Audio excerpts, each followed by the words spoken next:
Sana makausap ko pa si Ma'am Inday Okray, mga kababayan, no? Kasi, yun nga po, gusto ko maging maayos. Gusto ko maging okay na to, kaya gusto ko rin makuha yung side ni Ma'am Inday Okray. Dahil, yun, nabigla rin siya. Pero siguro kung, di ko alam paano nagsimula kasi yung away na yun, kahit sabihin natin nakaharap ako, dahil ito pala, mayroon na siyang kinikimkim na galit sa panunood niya ng pagre-reaction. And then, nung nakita niya, hindi niya daw in-expect na makikita niya personally. Kaya nailabas niya bigla. At si Ma'am Inday naman, hindi siya ready, hindi niya alam na ganun. Kasi alam ko, mga kababayan, kung ready si Ma'am Inday Okray, siguro nakapag-isip siya ng paraan para mapakalma na. Although pag nagkabiglaan talaga ang tao, mga kababayan, maaaring masasabi mo yung mga bagay na hindi mo dapat sabihin.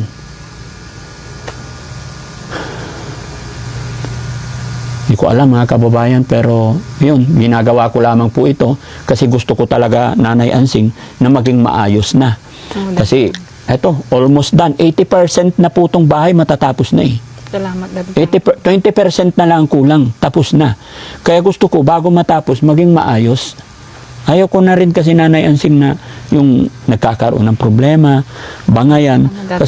Kasi ang gusto ko lang talaga, matulungan yung kapatid ninyo. Sensya ka na, Daddy Frankie, kung ine-stress kita.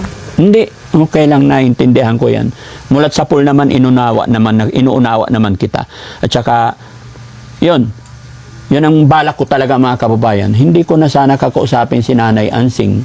Kasi nga, nag-usap na kami nung nag-sorry na siya.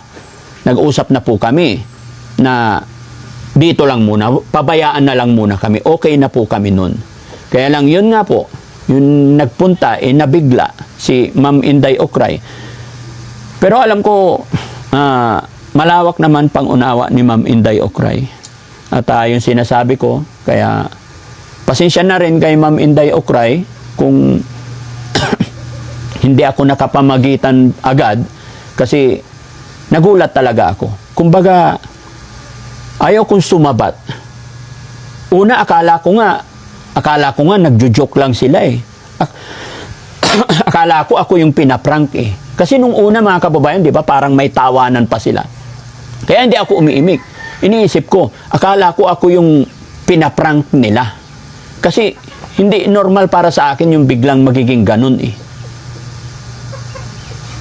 Maging kami ni Mami Rochelle talagang nagulat, nabigla sa nangyari. Kaya samot-sari yung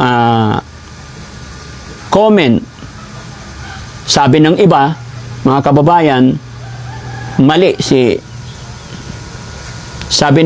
ng ibang comment, mali si Nanay Ansing kasi bisita, sponsor daw. Dapat hindi ganon. Sabi rin ng iba, mga kababayan, mali si Ma'am Inday Okray kasi dapat niyakap na lang niya na sabi ng comment na basa ko na kung pagpasok ni Nanay Ansing is niyakap na lang sana ni Ma'am Inday Okray, hindi ganun, Ansing, pasensya ka na, nagre-reaction lang ako. Kaya lang ang nangyari, mga kababayan, nagsalpukan. So, sa nababasa ko sa comment section, may mali po. Ang mali ni Nanay Ansing, talagang nawala rin yung respeto niya sa bisita kay Mami Rochelle, kay Daddy Frankie. Mali din po ni Ma'am Inday Okray. Sorry, Ma'am Inday Okray, gaya na aking sinabi, ako mamamagitan talaga ako dito dahil gusto kong maging maayos tayong lahat. Dahil yun po yung goal natin, makatulong tayo. Yun din po yung alam kong gusto ni Ma'am Inday Okray, yung makatulong. Actually, nag-message na rin si Ma'am Inday Okray sa akin na sabi niya, pasensya na Daddy Frankie, sabi niya. Sabi ko naman, okay na. Although, tinitignan ko yung comment na hati rin. May mali si Nanay Ansing, may mali rin si Ma'am Inday Okray na ang sabi nga sa comment section, ng pagkakamali ni Ma'am Inday Okray, yun nga, yung sinasabi mo na, siguro, kaya nabitawan din ni Ma'am Inday Okray yun na magkano ka dahil nagalit na siya. No? Kaya sa akin, Nay Ansing,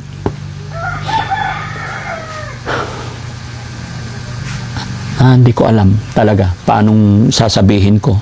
Kasi talagang may pagkakamali ang bawat party. O Daddy Frankie, aminin ko naman, hindi naman ako perfectong tao. Opo. Aminin ko naman, may kamali na rin ako doon. At may pagkakamali rin ako na hindi ko kayo naawat kaagad. Dahil akala ko talaga ako yung pinaprank ninyo. Na hanggang sa dulo, yun na, doon ko na na mainit na pala talaga. Dapat kasi, siya yung dayo dito, dapat hindi siya matapang. Eh, siya pa yung matapang eh. At saka, nag-init talaga yung ulo ko nung sinabi niyang, asan yung pitaka ko? Magkano gusto mo? Sabi niya sa akin. O, sino ba naman hindi mag-iinit doon? Parang pinapamukha niya na magkano ako. Eh, hindi naman pala siya tumutulong sa kapatid ko. Pinamukha niya sa akin na mayaman siya, na mahirap lang ako. Ganon yung dating sa akin noon, Daddy Frankie. Parang pinipresyohan niya yung pagkatao ko. Hindi porke mayaman siya, mahirap ako. Kaya na niya akong pagsalitaan naman ng gano'n, di ba? Sino ba naman yung hindi masasaktan? Sabihin sa'yo, Daddy Frankie, magkano ang gusto mo? Sabi niya sa akin. May balak yata siyang sampalin ako ng dolyar niya. Kaya talagang nagalit ako noon, Daddy Frankie. Hindi ko napigilan yung sarili ko talaga.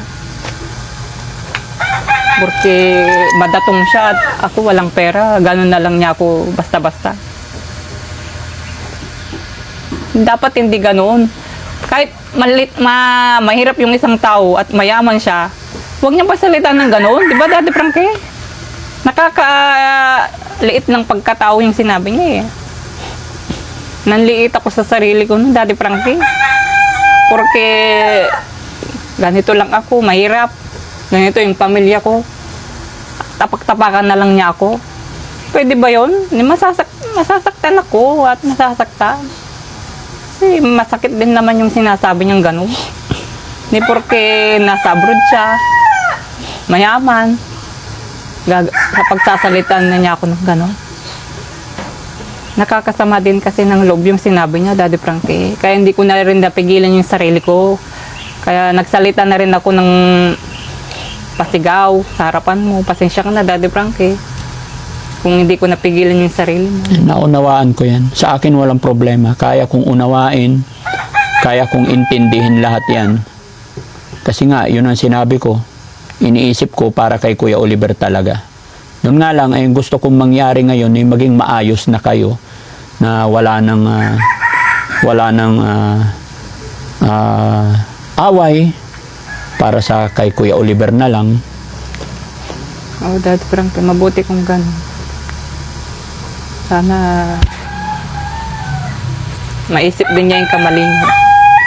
Ako, naisip ko din talaga na mali yung sinabi ko rin. Pero hindi naman kasi akong perfecto din na tao. So, ganun lang, Nanay Ansing, no? At di ko alam kung kailan babalik ng Japan si Ma'am Inday Okray. Daddy Frankie, kasi siya, nagtaas din ng boses sa akin. Nauna siyang nagtaas ng boses sa akin. Sabi niya, magkano ka? Magkano ba yung gusto mo? Sabi niya sa akin. Diyos ko naman. Kung hindi porque mayaman siya. Kayang-kaya na niya ako magsalita ng gano'n. Tapos sinabi pa niya, yung bahay daw ni Kuya Oliver, hindi naman daw sa akin. Eh, bahay, lupa to ng mga magulang namin eh. Kaya, itong lupang kinatitirikan ng mga bahay namin, sa magulang namin, kaya sa amin din yan. Hindi pa nahati-hati kasi. Eh siya, wala naman siyang lupa dito na kung mangmalit siya ng tao, ganun-ganun na lang. Dayo pa siya, ganun-ganun na lang siya magsalita sa akin. Sabi nga ng mga kapitbahay ko, ang tapang-tapang naman ng kausap mo. Sumisigaw pa, sabi sa akin. Tinawag mo sana kami, pinagtulungan natin sa bunutan. Kung ako lang, kayang-kaya ko yung ibunbud sa lupa. Kung ako lang kayang-kaya ko nang ibunbud sa lupa, pero pinigilan ko yung sarili ko, Daddy Frankie. Kasi kawawa lang siya, ang late-late niya eh. Kung pupunta ka sa isang lugar, hindi ka pwedeng maging matapang. Dapat kalmado ka kasi dayo ka lang eh. Hindi ka pwedeng magsalita ng kung ano-anong masasakit. Kung taga doon ka sana, ayun, maging matapang ka. Pero siya kasi, nung pumunta siya dito, ang tapang-tapang niya sa akin. Kaya napasigaw din ako sa kanya. May regalo pa naman sana siyang lipstick. May dala siyang lipstick na ibibigay Huwag sa... na, Daddy Frankie, baka sumbat pa niya yun sa akin. Baka sukatin niya yung lipstick, tapos sukatin niya yung pagkatao ko. So ganun mga kababayan, medyo mainit pa rin si Nanay Ansing mga kababayan. At gusto ko rin makausap si Ma'am Inday Okray kung nandito pa siya sa Pilipinas.